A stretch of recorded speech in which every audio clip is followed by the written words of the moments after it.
I jumped the gun there. Oopsie. Anyway, whatever. Tyler, I'm live. This is perfect. What's going on, everybody? Welcome to the NFL Live Before Lock Show, Week 3 preseason.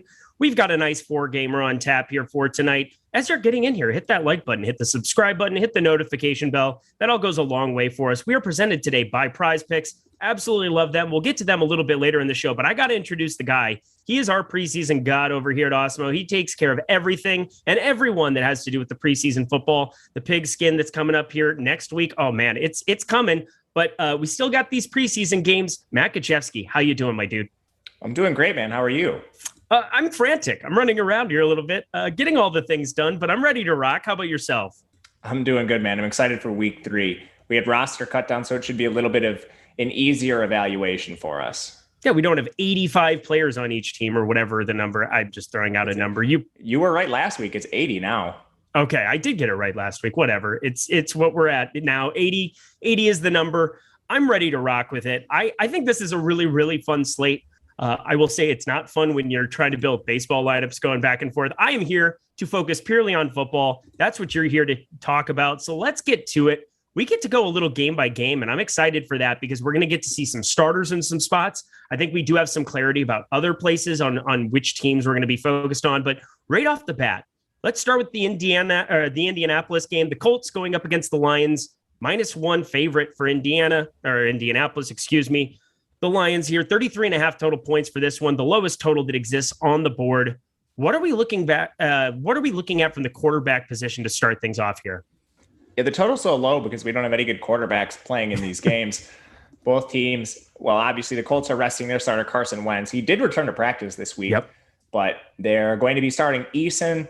Ellinger is going to come off the bench, and he's been downright dreadful in the preseason. Last week, he had 2 interceptions and a fumble, so he's very, very good for opposing defenses to face.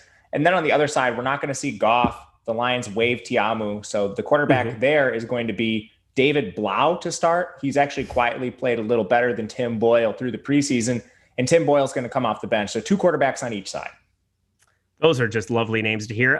Can I get the UT nod over there from Tyler? Yes, loves UT. His favorite team. Nope, that's not a head nod. I didn't get that.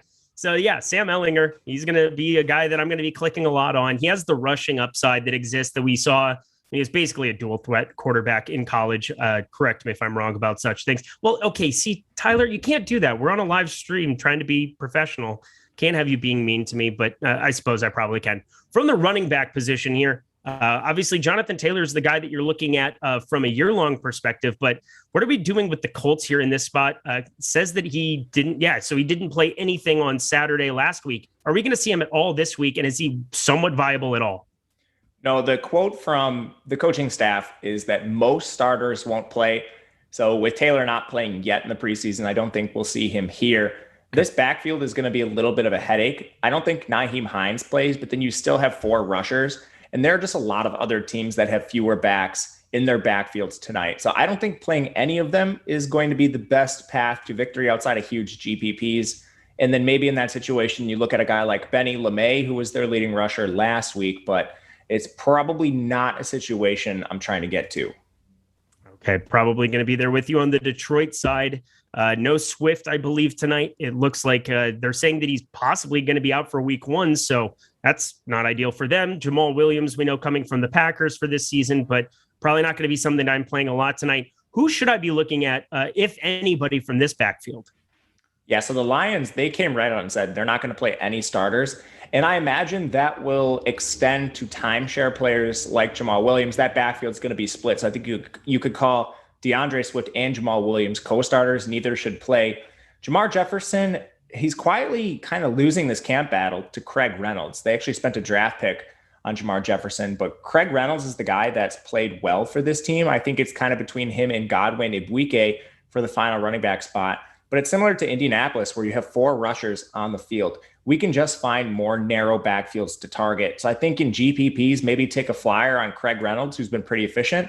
Outside of that, you're probably not taking any of the backs on either side. Yeah, there's a 0% chance that I'm not playing Benny Snell, like all the Benny Snell today. So I probably don't have to think about a running back position too much. Looking forward to talking about him because he's my dude. But Wide receivers, making our way down the list here. Is there a specific kind of stack that sticks out to you if we're going to be going to from the quarterback position with Indianapolis? We're going to be looking at Ellinger. We're going to be looking at Eason, those kind of dudes. Is there somebody that they pair well with on the Indianapolis side? So I think, first of all, I think both quarterbacks are pretty good options. I like Ellinger a little bit more for his dual threat ability. And with the stacks on the Colts side, you have 9 healthier receivers today. We're not expected to see Pittman, T.Y. Hilton, and they put J.J. Nelson on IR.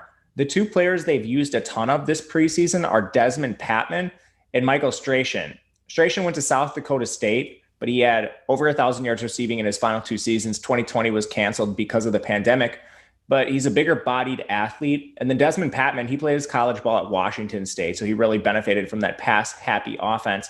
But I think if you're looking to a play tonight, it would be Strachan for me. He had 4 targets last week, 2 catches, 12 yards. A lot of people are going to go to Patman based on the box score. He had 4 catches for 60 yards on 5 targets, but you did see Strachan move quietly ahead of him in snap count overall. I think Patman's going to miss the roster, but I think Strachan's a guy they're actually evaluating for the back end of the roster, and I think he'll get some more looks. They're both good plays. I just have a slight lean towards Strachan for that reason.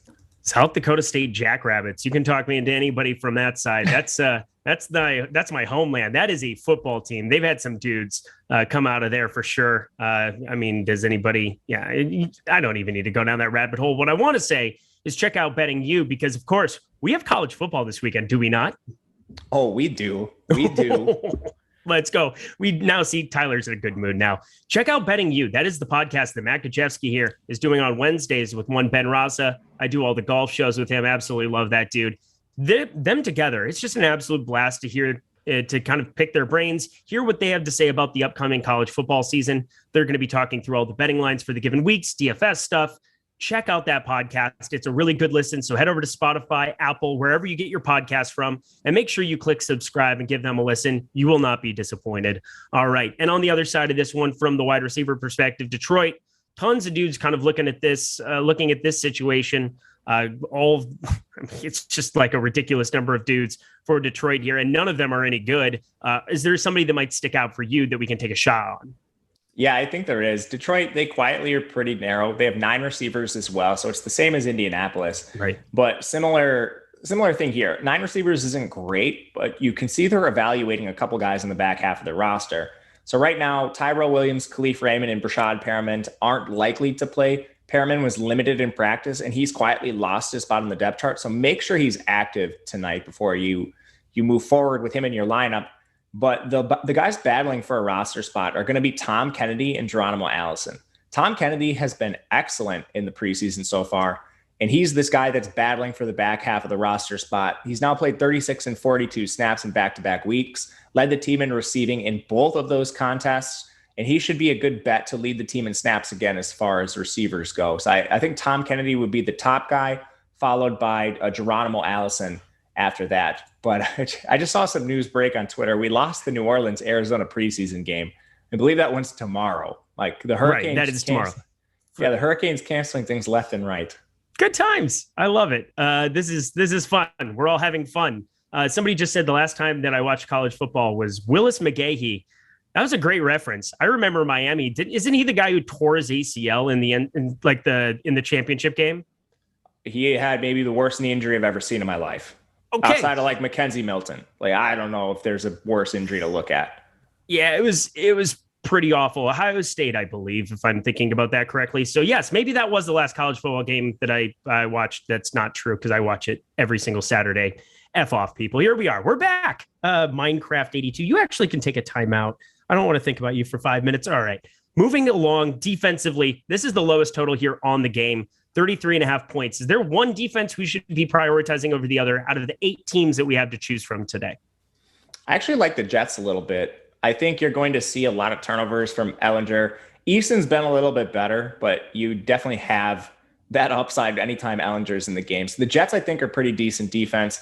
It'll be really interesting to monitor like this Philadelphia game, which is in an absolute downpour. I think you might just want to play one of those defenses because there's probably not going to be a lot of scoring. But as far as turnover opportunities, Ellinger certainly provides that. And just a touch on the tight ends before we move on. I think Kylan Granson's a pretty good play. He's a receiving tight end out of SMU for the Colts. They're not going to play Mo Alley Cox or Jack Doyle. They waived Noah Tagai, and Farad Green is hurt with a hip injury. And they had to re-sign Andrew Valaire yesterday, who they had previously cut earlier in training camp. So they're really narrow at tight end. You could certainly look to one of them. On Detroit, I think you're probably avoiding the position. Maybe Alize Mack is somebody you look to. They have 5 tight ends, but Hunter Thedford hasn't practiced. Rashad Berry hasn't practiced. Mack played 33 snaps. I think his path to playing time is just a little more unsecure. Okay. Well, we'll move ourselves along to the next game on the board. Pittsburgh at Carolina here. We've got +4 for Pittsburgh, so they're 4-point dogs. Carolina, 35 total points here in this one. 4-0 over under. This is kind of the situation. No Ben Roethlisberger, no Mason Rudolph, it looks like as well. So it's the Dwayne Haskins show. He's probably the guy that I'm clicking on in cash if I'm not going to feel like Patrick Mahomes is going to play more than a half, which we'll get to and talk about that situation as well. But Dwayne Haskins, where does he rank out amongst all your quarterbacks today? He's a really good play. He's top 2, if not the top overall quarterback. I have him in my cash lineup right now. And that's just because we have the upside to see him play like 3 quarters tonight. We know Josh Dobbs isn't making the team. They seem to be pretty set on Mason Rudolph as their second quarterback. But I think if Haskins hits the practice squad or something, a team could try to poach him. So they're going to give him every opportunity to prove himself tonight. He's not a dual threat, which you don't like, but we've seen Haskins play really well this preseason outside of the Hall of Fame game. And with those kind of snaps, like he played 48 snaps in week 1, I think there's a chance he's right up there again tonight. Hey, we've done like 3 shows together, and you already know my MO. Target rushing quarterbacks in preseason cash just seems like it elevates their floor. I mean, we're looking at playing time more than anything else, correct? But I mean, the rushing floor for a guy like that, you don't have to have it be so touchdown reliant or anything, and feels like it's always kind of the priority for me in cash.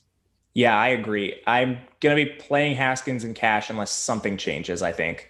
Okay. Yeah, I think this is kind of where I buck the trend of it. I don't want to play Ellinger just to make Tyler happier at this point.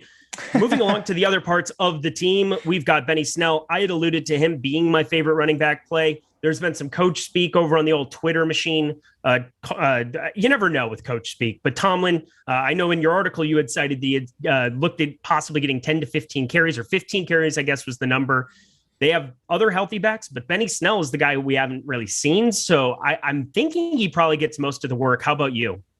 I do agree with that. Tomlin's been fairly honest this preseason, which I didn't expect. Like, he came out right away and said Najee Harris was going to play a lot early in the preseason, and he said he would play throughout, and he has to this point. And then when he was asked about the backfield tonight, he's like, I changed my mind. Harris has showed enough. We're not going to play him tonight. And then they asked about Benny Snell coming off the injury, and he said because Snell has not practiced or really played much this preseason, he wants to get him out there for about 15 carries. I think he has to be a pretty decent play tonight just because of that. You don't typically want to target backfields that are going to be pretty deep. And Pittsburgh has Snell, McFarland, Ballage, Jalen Samuels all on the roster. It's tough to click his name because of that, but at the same time, the coach speak might be enough for us to take a look at Snell. I'm debating him right now. Are you debating him for cash, or you can debating him for cash? He'll be in my tournament pool for sure. Yeah, he's definitely in the tournament pool. That's kind of where I'm mostly looking at for some of the shots on him. I think there's another guy. I mean, we'll talk Chuba Hubbard for sure, too. All these guys. Let's just go right to him. Chuba Hubbard, next guy here on the list for me. There's no way that you're going to see Reggie Bonifant, Rodney Smith, and Trent Cannon play a lot of downs here. It looks like they've been banged up here. Why would you play Christian McCaffrey in a preseason game ever? The guy is going to get a crazy workload in the regular season. How do you not play all the Chuba Hubbard here in this spot as well? Yeah, I think he's the best running back play on the board. They only have 2 backs really that are going to see any time, Hubbard and Spencer Brown. They do have Darius Clark on the roster, but he's played 9 and 6 snaps. There's a chance that increases, but we haven't really seen it so far this preseason. And even in their last game, they only had 3 healthy backs.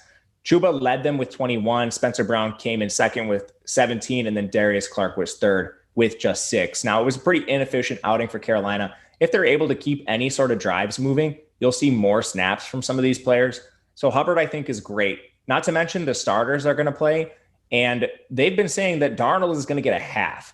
McCaffrey is obviously not going to play. He's on ice the whole preseason. Hubbard's going to get all that time with Darnold, I assume, and then potentially a little bit in the second half. He's a good pass catcher. He showed that last week, even though he was inefficient on the ground. I think he's a great play. What I'm really debating right now in my lineup is this last running back spot. So you mentioned Snell. I liked him a lot. I had Gainwell in the lineup, but the field conditions are really worrying me in Philadelphia. So instead of Gainwell, I've been debating Snell versus Spencer Brown, just because this lineup is so narrow. Like I might just play both Carolina backs. I was thinking about it, but I think there's a case to be made for Jerick McKinnon being the other piece on DraftKings, specifically PPR. Maybe I'm overthinking that a little bit, but I think a PPR reason, Jerick McKinnon, just an elite pass catcher in his time in Minnesota, San Francisco, we never really saw him. There's kind of some lost depth here on the Kansas City side. You're not going to see CH, Darrell Williams. It's going to be three guys really there. So I think Jerick McKinnon probably ends up being my third play. You can play the three running backs in cash here. I'm kind of debating that build, and we'll talk a little bit more about him in the last game of the night as well. I keep alluding to things that haven't happened here yet, but let's talk wide receivers here as we're moving down the line, but important to kind of talk about it in the context of the slate. This is preseason where playing time matters the most, but also I think there's still something to be said about pass catching backs, Hubbard getting to a little bit of Jerick McKinnon, and we can kind of like debate the reasonings there, but going to the wide receivers here in this game, who are we going to be seeing from the Pittsburgh side? Because, you know, it was a condensed pool a little bit earlier on. It looks like we're going to have Cody White be kind of the most attractive dude to be looking at from this side. What are you kind of thinking with the wide receivers from Pittsburgh? I think Cody White's the most attractive.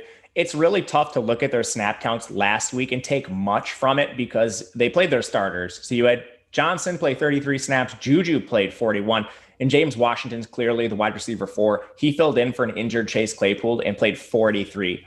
You're not going to see any of them play snaps tonight. At least I don't think they're going to play snaps. If they do, it's going to be like 5 or less. So that means we're going to get all of the back of the roster guys again. I think Cody White quietly moved ahead of Anthony Johnson. Mm-hmm. We saw Cody White now outsnap him in back-to-back games. And I think that's telling considering Anthony Johnson was kind of the hero of the Hall of Fame game. White was injured in that game. Then they came back and you saw White outsnap him in both. So I think they're both good plays. White is the preferred one. Johnson would be my second play. And then you could maybe look to Matthew Sexton, who is the backup slot receiver. He's a really small receiver, came out of Eastern Michigan. Their beat reporters saying that he's a threat to make this roster. I really don't see it, but those reports are positive enough to click on his name in GPPs. So out of the entire wide receiver class, the rookies that we're looking at here, Terrence Marshall of the Panthers, Shee Smith of the Panthers, the highest rated by PFF in the week 2 of the preseason. Looking at some of their target shares, I mean, you had 6 targets for Shee Smith. Terrace Marshall had three, caught all 3 for 50 yards. She only brought in 2 for 35, but I think he kind of makes an intriguing under the radar play here. There's not a whole lot else I want to go crazy with. Looking at some of these, I mean, there were a lot of guys who played, but that's what you see in the preseason all the time. But I think it's pretty concentrated. Shee Smith, pretty good chance of getting that 5th wide receiver job for Carolina. What do you think about him and the rest of this core? I'm a little worried that we see some snaps from DJ Moore. I don't think Robbie Anderson's going to play just after that huge deal they gave him. He's been banged up. But I think you could see DJ Moore make an appearance, especially if they're going to play Darnold for a half. I think Marshall's certainly going to play. David Moore is still that wide receiver 5. And then how do they divvy up snaps behind him? Mm-hmm. I do think Smith is the favorite to get that wide receiver 5 job, but you're still dealing with at the very least 9 receivers. And if DJ Moore plays, that's up to 10. And I think it's going to be a little more spread than some of the situations we mentioned, like Indianapolis, where there's a clear battle, Detroit, where there's a clear battle. I don't really see there being a clear battle in Carolina. I think they're pretty set in stone, and they probably don't want to get these guys hurt outside of when they're playing with Darnold. Tight ends defense. Let's kind of all encapsulated here in this last section. We'll get to like 5 minutes to kind of recap the slate at the end, but we're going game by game here on the Live Before Lock show. Hit that like button for us here. Matt Gajewski doing all of the hard work here. I don't know anybody else you'd want to talk to lead you up to the lock of these games. From the tight end position here, Pittsburgh, Carolina. Pittsburgh was one team that we had a number of tight ends that we were looking at earlier in preseason. I don't really want to go nuts with them here in this spot. How about yourself? I don't either. I don't think Ebron's going to play. I don't know if Freiermuth's going to play. Again, they're not even playing Mason Rudolph, which should tell you a lot about what Pittsburgh's going to be trotting out tonight. If these guys do play, it's going to be very limited. And I think basically what we've seen from Freiermuth throughout the preseason suggests that like he's a man amongst boys when he's playing with these backups. He should have a very secure role in the regular season. They don't need to see him tonight. And on the other side, Carolina, Arnold, Thomas, kind of your main two there. But I don't really see, it looks like they have enough bodies that I don't want to go crazy with this either. Yeah, they have 6 tight ends, which Jesus. is unbelievable. They're unbelievably deep for this point in the preseason. Are half of them special teamers, or what are we doing here? Giovanni Ricci, he's a dude that played at Western Michigan. He doubles between being a fullback and a tight end.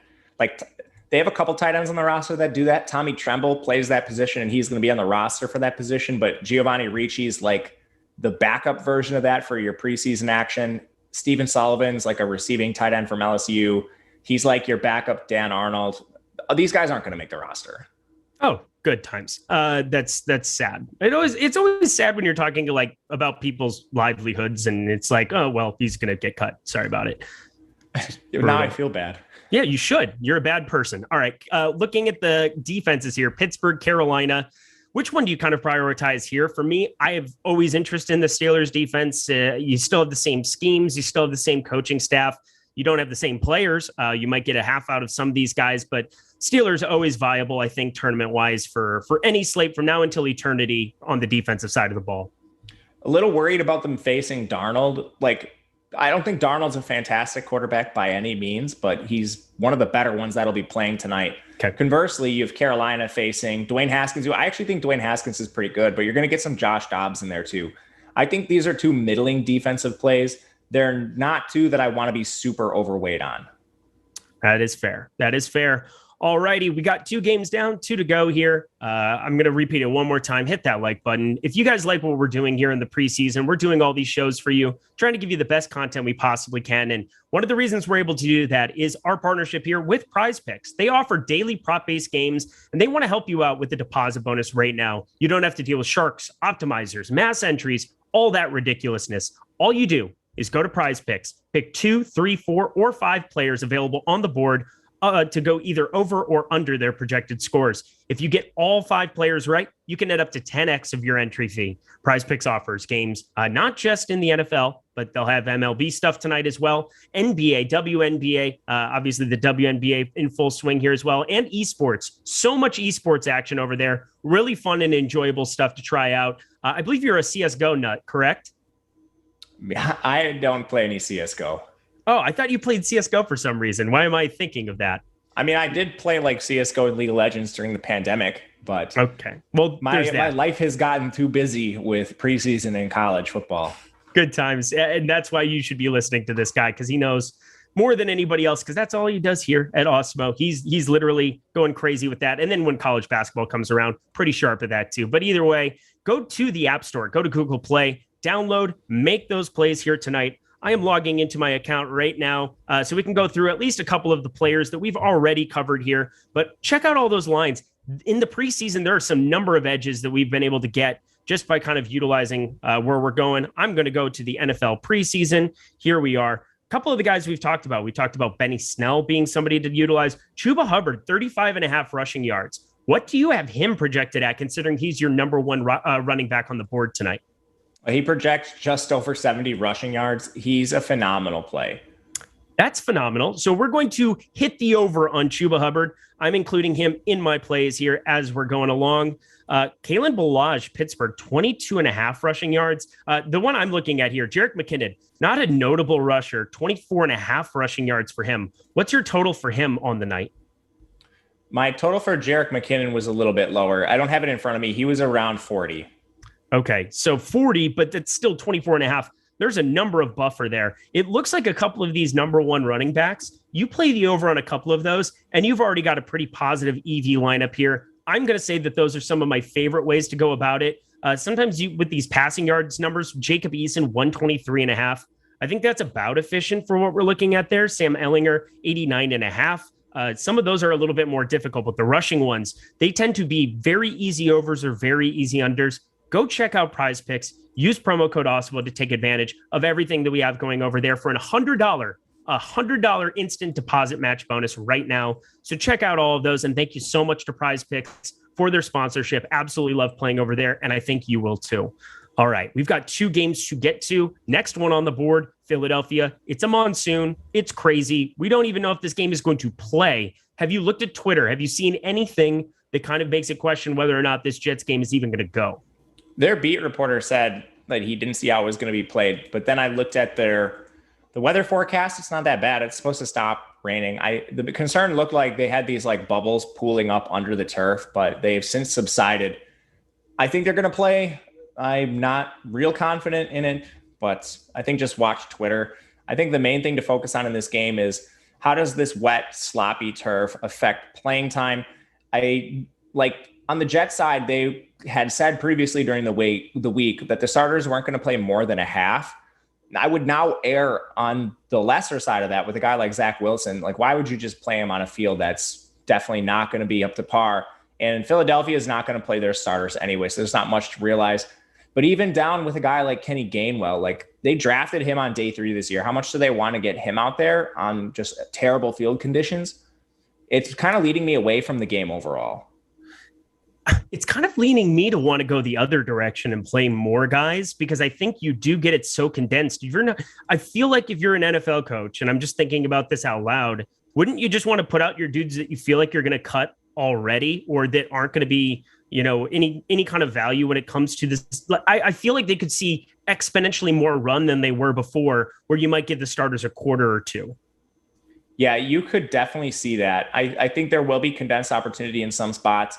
For Philadelphia at tight end, I think Jack Stoll is going to see most of it. You're definitely not going to see Goddard, Ertz. Tyree Jackson's hurt. Richard Rodgers, you probably don't even see him because he's locked into that blocking role in the team. There's no reason to put him out there. They had to sign Kari Angeline earlier this week, who had been on a previous practice squad. I can't remember where he was. Cardinals. Cardinals, thank you. Stoll played 31 snaps in week 2. He's basically going to be the only tight end out there for Philly. God, I did do my research. See, to Butthole Jenkins in the chat, my guy, I'm doing work here sometimes, not all the time. But Jack Stoll, definitely the guy that I had targeted from Philadelphia. No Goddard, no Ertz. Richard Rodgers is terrible at the football. I hate that guy. I will never play him ever again so long as I live. I tried to make him a thing for, 4 years. I'm 33. I'm starting to lose years off my life because of players like him that I try to make a thing. So go Parham this year. Yay. We're going right back to the well with crappy tight ends. Anyway, anything from the one thing I want to say in the chat quick. A lot of people are asking about Strayson's injury. He's listed as questionable on DraftKings. It was an illness. He missed practice on Wednesday, I believe, and he came back and practiced the very next day. So he should be good to go. All right. Let's see. We got quarterbacks here in this one. So you're not going to see any of the starters.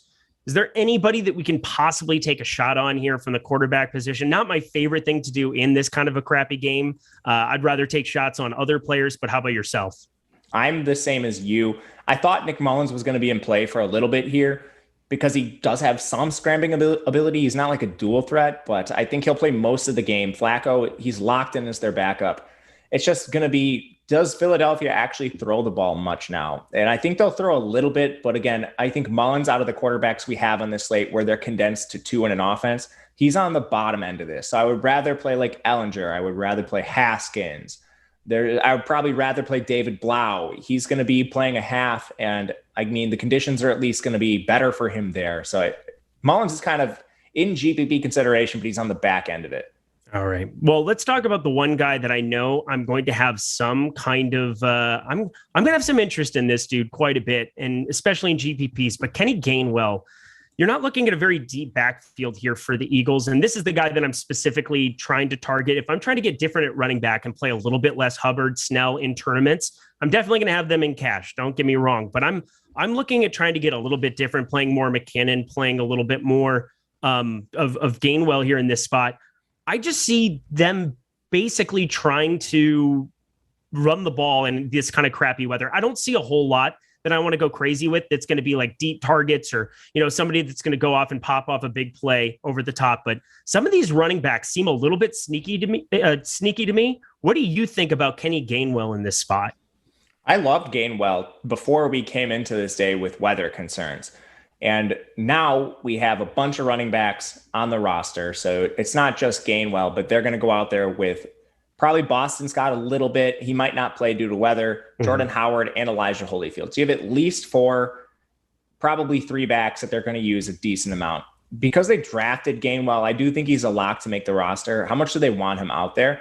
You like Gainwell because he sees the high value touches. He catches the ball out of the backfield, which is really important in these preseason contests. But if we don't think they're throwing the ball a ton, if we think they're riding the run and using their backups, I'm probably not going to play him in cash. I will still definitely have him in tournaments, but I think I now might include a little more Holyfield in tournaments too, for the reasons you mentioned when we started discussing this game. Do they condense their opportunity share even more to avoid injuries? I don't see why they would want to play Jordan Howard. He hasn't played that much as it is. And I just don't see a reason that you would put a veteran out there in a crappy preseason week 3 game if you're trying to save him to have anything in the tank for week 1. Correct me if I'm wrong about that. I agree with you.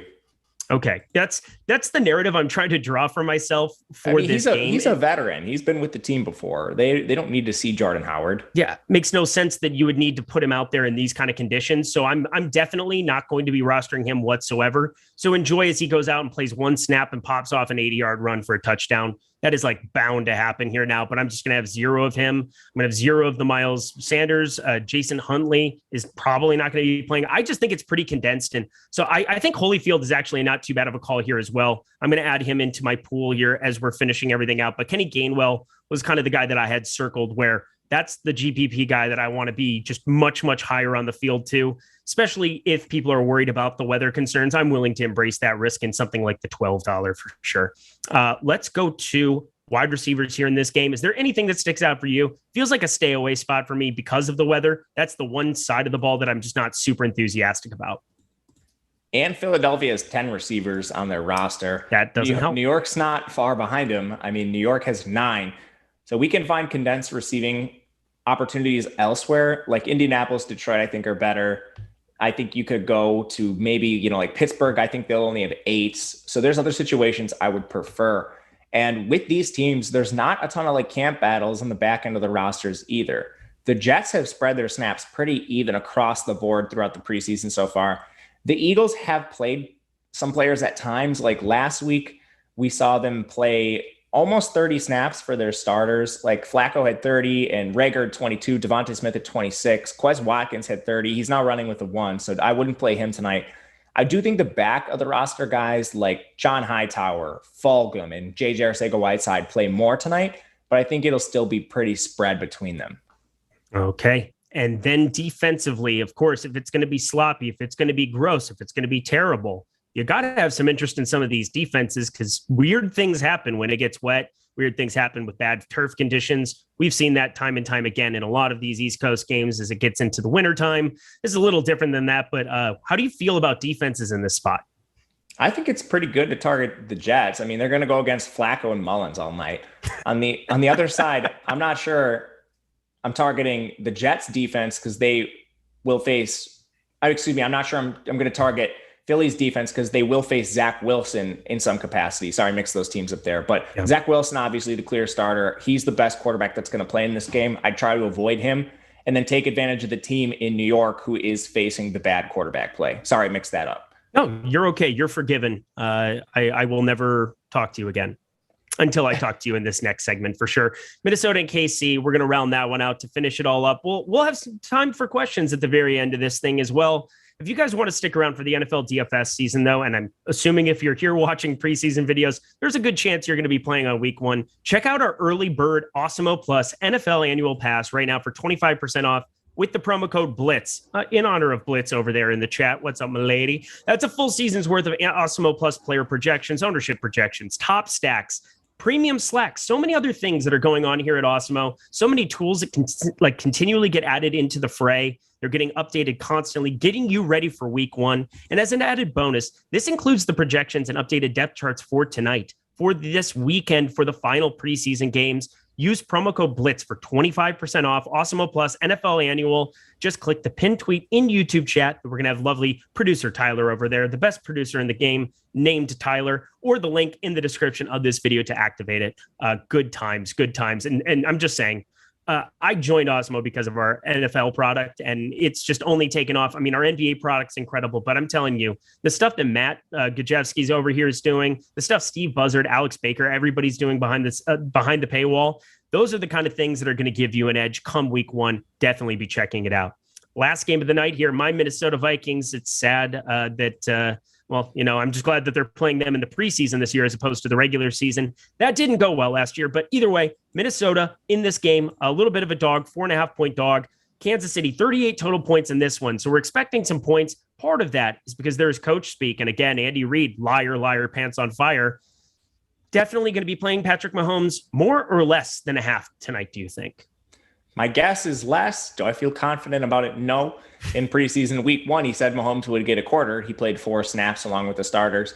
In week 2, he said he would get around a half, and he got around a half and played over 30 snaps. What do we get here? I would err on the side of caution with Mahomes, thinking that he doesn't play a lot, if any at all. It's preseason week 3. Their dress rehearsal would have been week 2 if it was going to be any time. There's just no reason. They had Clyde Edwards-Helaire get hurt last week. They had Darrell Williams suffer a concussion. Tyreek Hill pulled up lame in warmups. What's the issue? Why would we put them out there? I don't know why we would either. They are the Super Bowl favorites for a reason. This is a meaningless football game. Everybody's healthy here. I always feel like come week 3, you're either trying to find something as a football team or you're trying to protect something as a football team. I don't understand why you would play Patrick Mahomes for a full half of a meaningless football game in this spot. Unless you thought he needed the reps, why would Patrick Mahomes need the reps here? Just put him in bubble wrap. This is the dumbest thing of all time. I'm not going to play Patrick Mahomes. I was thinking about it. You could always talk me into playing him in a GPP, I suppose, but I just think the name recognition alone gives him a little bit more. It's going to give him a little bit more ownership than I think is probably worth it on this slate. If it burns me, it burns me. I'm going to play him a lot during the regular season. I'll have plenty of opportunities to get that money back. But in a preseason game here tonight, not my favorite dude to be going after. Is there somebody else on the Kansas City side, considering, we're talking about rushing quarterbacks, guys that we can go to? Chad Henne, I don't really want to play him. I don't think we want to play Chad Henne either. He hasn't played more than 15 snaps in either game. I think he's pretty clearly the backup here. Mm-hmm. Similar to Mahomes, what do they really need to see out of Chad Henne? I think Shane Buechele is the guy they probably play the most, but it might be 3 quarterbacks out there. Buechele is not a dual threat, so you're not really getting a ton out of him, and maybe what's going to be less than a half. There's just better options. Yeah, in week 2, he ended up having 3 rushes, but they were all scrambles and not really legitimately anything. 3 rushes, 8 yards. That's what happens when you get rushed and you're not very good at football and you can't make decisions. So that's throwing that out there. On the other side, I was looking at preseason week 2. Minnesota, anything that we could be looking at whatsoever from the quarterback position? They said some starters will play. I don't particularly think that's going to be Kirk Cousins. I think Kellen Mond is a good play in GPPs for that reason. He's an excellent dual threat. With that said, you might see some Kirk Cousins. Again, he missed week 1, played 15 snaps week 2.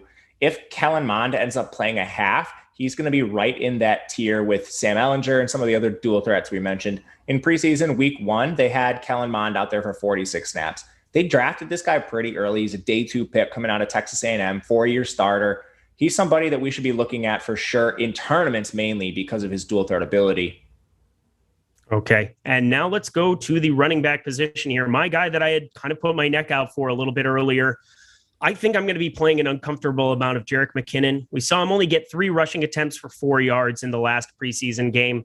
I'm looking kind of at this backfield, looks a little bit more depleted here. They're not going to play CEH and Darwin, who ended up playing quite a bit, more than I expected to the last time out against Arizona in week 2. But what he does is he catches balls out of the backfield. He had 3 catches, 21 yards. So on the 3 targets, if it's going to be condensed, I just see an opportunity for him to possibly spike 5-6 catch upside, which on DraftKings is as good as a touchdown is. How do you feel about him and the rest of this KC backfield? I like Jerick McKinnon quite a bit. I do think it's going to be a 3-way split between McKinnon, Thompson, and Derek Orr on the back end of this roster. But McKinnon is somebody that we could certainly look at because we know Williams isn't playing and we know Edwards-Helaire is not going to play.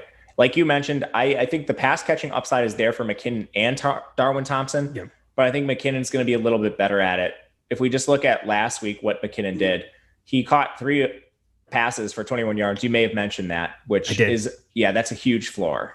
Mm-hmm. It's a huge floor in preseason for sure. And what I'm saying too, is if he's going to be out there for, double the snaps, there's a huge upside that exists there for 5-6 catches. And that really just, again, that's as good as finding a rusher who ends up getting in, and scoring in that spot. And so it's just a very underrated part. Of course, when you get to week one, you get to regular preseason. We don't have to factor that in as much. But Jerick McKinnon here, if he gets in the box, I can guarantee you there's a 0% chance that he won't be breaking the slate. That's why I'm so high on him in a situation like this, for sure. He's playing to get himself some reps come the regular season. And I think he plays really, really well tonight, especially former team. You want to talk about narratives? Not that would matter at all, but a former team that didn't pay him and was happy to let him leave. That's 3 years ago. Nobody cares about that. Let's go to the wide receiver. Well, no, we got to cover Minnesota running backs here as well. Anything that kind of sticks out to you there? I mean, Dalvin Cook may or may not play. I can't imagine that he's going to play that much. If he does, we know that you got Madison. He's dinged up. You've got Nwangwu, who's also dinged up. We're looking at Amir Abdullah. Is this Amir Abdullah season? That would be awful. That's a terrible season. I don't think it is. But Amir Abdullah is a very important special teamer to them. I think he got extended run last week because they did play their starters a little bit. He played 27 snaps, which is a lot for him. Yeah. But I think we're mainly going to see AJ Rose. They had to sign Eno Smith off the street just for running back depth. There's a chance he plays a little bit, but I'm going to go back to that preseason week 1 game. Again, we saw the starters a little bit last week. I don't think we're going to see them a ton tonight. When we had that same situation in week 1, AJ Rose played 48 snaps. He carried 25 times. He's another great running back play on this slate. All right. Now let's go to the wide receiver spots here. Emir Smith Marset. I don't like him. He's an Iowa Hawkeye. I don't like those guys. I'm an Iowa State boy. And you know that. Your dad went to Iowa State, I believe, correct? Yeah, he did. Oh, these are good times. See, I listen. I remember things, but yeah, Iowa Hawkeye, but I'm going to be clicking his name quite a bit tonight. How about yourself? Yes, I do think so as well. He's like a primary special teams guy, but they've been giving him a ton of snaps and it hasn't really led to any production on the field. So I think some people might be scared away from him, but 55 and 25 snaps back-to-back weeks. They're a little more condensed now. We shouldn't see Thielen, Jefferson. And again, when we look back to week 1, when they played their back end of the roster guys, those 55 snaps are huge. Mm-hmm. And don't sleep on KJ Osborne. So it sounds like he's going to end up being the wide receiver 3 here for this team. And so this is obviously the team I pay the most attention to. He started opposite of Thielen, I believe, in the last preseason game. You had Jefferson that was put on ice. If you're not going to see those guys at all here tonight or very much whatsoever, I think you got to throw him into the fray here too. Probably a guy that it doesn't really matter who ends up being that third guy. You know, once upon a time it was BC Johnson. Now I just see him kind of getting a little extra opportunity too. So KJ Osborne, do not sleep on him. Think he could be a little bit sneaky on this slate as well. What do you think about him before we move on? I think KJ Osborne is a worthwhile player. Comparing his opportunity to Smith Marsette's, he played 22 and 32 snaps last week. So I think you saw him ascend with the starting group. But again, I think the backups are going to play a little bit more. But even with that said, like KJ Osborne still played 22 snaps in week 1. So he should be out there, probably not quite as much as Smith Marset, but in GPPs, he certainly should be in the pool. All right. And it looks like we got the Jets game. Kickoff is delayed here. So I'm going to double check and find out what's going on with that while we move ourselves I saw it. So they just didn't have the players warm up right away because the field. So the players are just delayed coming out. It's not weather. It was weather, but right now they're just behind in warmups. Okay. So I'm not taking it out of my pool yet. We'll keep you updated here. We've got 12 minutes to lock and we've got 42 minutes. There we go. Good job doing math, Eric. 42 minutes until that game locks. So you're going to have plenty of time and opportunity. I'll make sure that I jump in the premium NFL Slack channel over here and let you know if I see anything that's drastic. If there's any kind of an issue and I'm going to pull players from it, I will let you know before lock. So if you have another reason to be an Awesemo Plus, we're going to just take care of you and make sure that you don't get burned by such things. The news god is in between MLB and NFL. He's keeping you apprised of everything going on in the weather streets constantly. And I'll do my part here today and stick around for a little bit after lock to cover that. Let's move ourselves to the Kansas City side where there were 50 million wide receivers who played in week 2. I don't know how we possibly start to narrow down this pool. If Patrick Mahomes does indeed play a half, sure, play Darius Fountain and Byron Pringle and McCole Hardman and some of these dudes because they're definitely going to pop here, but I don't trust it. I don't feel great about this wide receiver core, and that's weird to say because it is Kansas City. What do you see from them? I think you have to look for camp battles because there's so many players here. Their tournament strictly for me. I don't want to play these guys in cash. But Darius Fountain is a guy I think we could look to in tournaments. He is sort of the back of the roster guy. You're looking at Marcus Kemp, Darius Fountain, and Cornell Powell battling for a roster spot. Cornell Powell has played terribly. Kemp has been okay, but Darius Fountain has now played 30 and 24 snaps in back-to-back weeks. He caught 3 passes for 54 yards in week 2, and he also led the team in receiving in week 1. So he's a guy that's been out there performing when he's on the field. He's quietly winning the battle for this last roster spot. I hope they give it to him, but he's going to need to do it again tonight. So I think those 3 see elevated snaps with a slight preference going to Darius Fountain. And let's go to tight ends and defense here to kind of round it out from this one. Anything that you're seeing specifically? Of course, Irv Smith Jr. is going to be the guy there in Minnesota. I very highly doubt he plays very much here. Conklin is banged up here. Tyler Conklin had a hamstring injury. I know earlier in practice, so I believe that was Monday or Tuesday this week. So be on the lookout. There might be some narrowed down tight end depth in Minnesota. Anybody stick out for you there? In week 1, we saw Brandon Dillon and Zach Davidson both play 36 snaps. They're both receiving tight ends from small schools, so I think they're good GPP plays. They'd be slightly behind Jack Stoll for me still, and probably still behind Noah Gray and Jody Fortson. I don't think we see Kelsey for 31 snaps. I mean, right now it'd be crazy. It's tough to click it's tough to click a Kansas City tight end just because we don't know how much Kelsey is going to play. But if Kelsey sits, like, you're going to see 40 snaps from both of these guys. Is there any chance to play Kelsey tonight? In GPPs, I mean, Andy Reid didn't lie to us last week, and Kelsey played 31 snaps. He wasn't really used out there, but I mean, like, I don't understand why he played 31 snaps for them to, like, let me see how many targets he had. I know I played him last week, and he had 1 target. He had 8 yards. I know for a fact he had 8 yards. I was very upset. It was on 31 snaps too. Yeah, it's a joke. And so that's why I just am inclined to not play it. But now would be the time where if he were to play that same allotment, because I thought he was going to play more. I was on the Patrick Mahomes side last week, and I'm just not there this week. I'm just not going to do it. I got to think that you're going to put these guys on ice very, very quickly. You don't want to have anything go wrong here before week 1. It's a dress rehearsal. It really is. This last week might have been like a glorified practice where, you give them the regular run, but week 3 is such an interesting beast. And I got to think that it's guesswork a little bit, but Andy Reid, this is your Super Bowl. They're the Super Bowl favorites. There's no way you want to get Kelsey dinged up here. If you think he needs extra work, that would be the reasoning, but I can't do it here. If you want to more than understand it, it's frickin' Travis Kelsey. I'm not going to say no. Defensively here, Minnesota, Kansas City, which is your priority? My priority would be Kansas City facing Jake Browning and Kellen Mond. If we see Patrick Mahomes at all, you don't want Minnesota in your lineup. But again, we just don't know.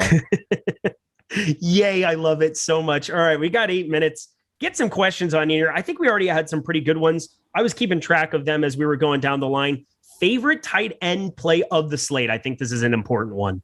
Jack Stoll. My guy too. Absolutely love that we're on board there. You could play some Kylan Grayson if you really wanted to try it out here too with the Colts, but I think that I'm probably on the Jack Stoll train with you as well. It's such a thin spot, and weather be damned if you're going to be throwing short routes. Let's go Jack Stoll here in this spot. We have Snell or Rose. I would go with Rose in that situation, just less bodies.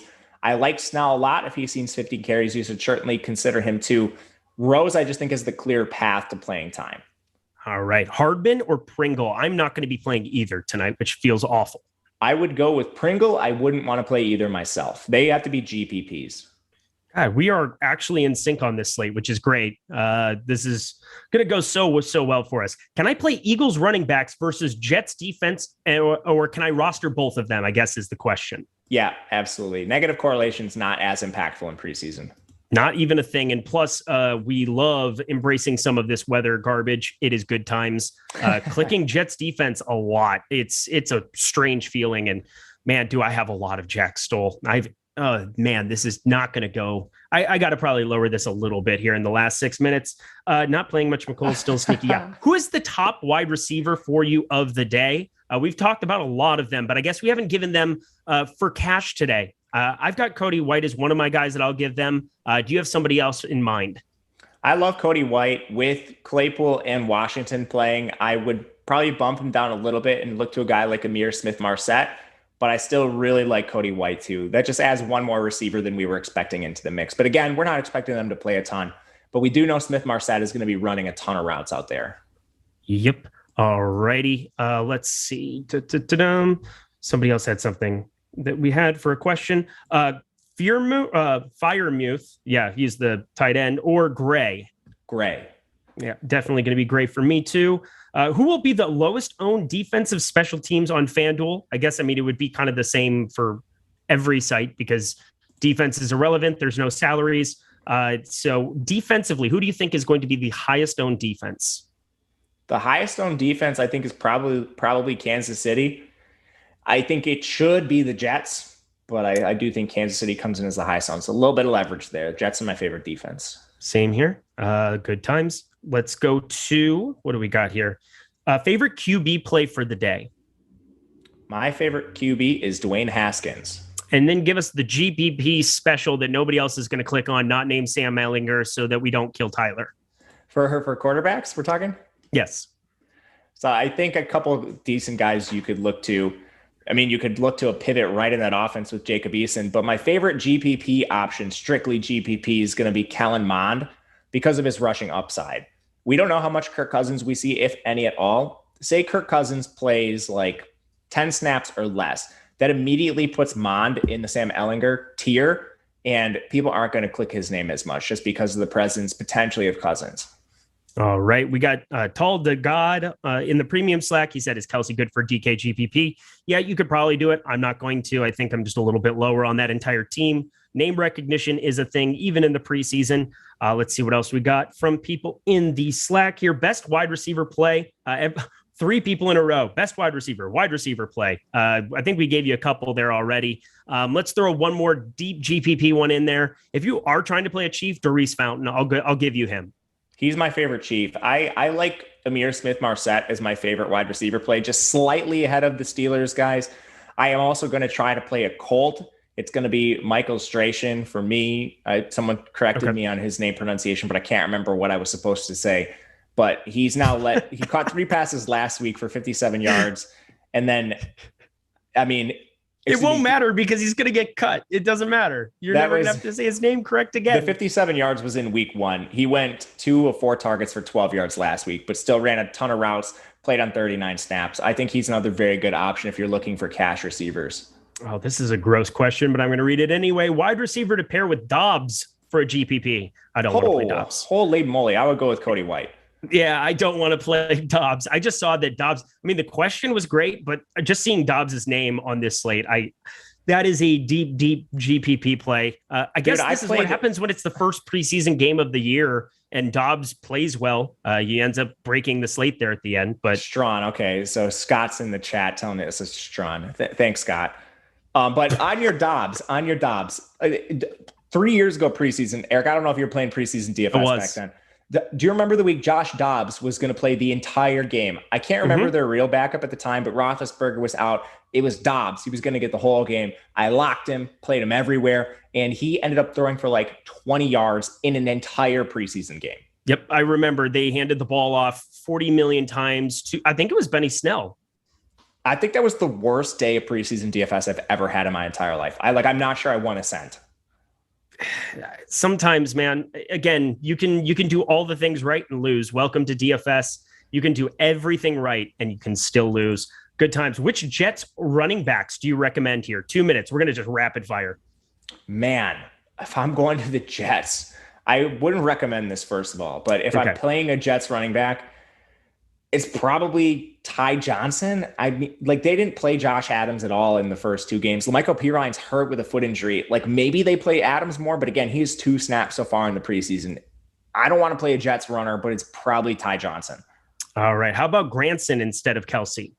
Granson's a good option. You can certainly play Granson. Colts are thin at tight end. They've had some injuries. They had to re-sign somebody from their practice squad earlier this week. Granson's a pure receiving threat out of SMU. All right. Thoughts on Patman? Patman's a good play. I think I like Strachan a little bit better, but you saw Patman play for 50 snaps in week 1. Ty Johnson. Ty Johnson's not my favorite play. Yeah, not mine either. Thoughts on Washington? Oh, no. Washington. I'm assuming James Washington. I would not I don't know another Washington. Yeah, I think he's viable, but he's not my favorite play. Like, he's secure in his roster spot. But I mean, like, he played a ton of snaps last week. All right. We got any other questions here? Oh, everybody's just asking about him as well. Elise Johnson. Yeah, no, I'm not going to do that either. He plays basketball for Brooklyn Nets. I don't know why that happened. Oh, there's going to be some overlay here. We are now at lock. It is 4:00 here. We just bulldozed through that slate. Hope you guys enjoyed it as much as we did. That was an absolute blast. Do you have any final words, Matt Gajewski? Any plugs for the people on the way out the door? Not really. I mean, if you're a college football fan, check out our work. We put a lot of time into the package this year. We're going to have ownership projections, all kinds of normal projections, slate write-ups, everything that you're seeing for preseason DFS. We now have for college football. And there's going to be coverage on over 130 teams. Southern Utah's in the slate tomorrow. We have full coverage on them. So if you like college football, check it out. Betting, DFS, everything is there. Football's here, baby. Football's here. I cannot wait. This is going to be such a great ride. Thank you so much to Matt Gajewski, giving you guys all the knowledge. I'm Eric Lindquist. We will catch you guys later. Best of luck tonight.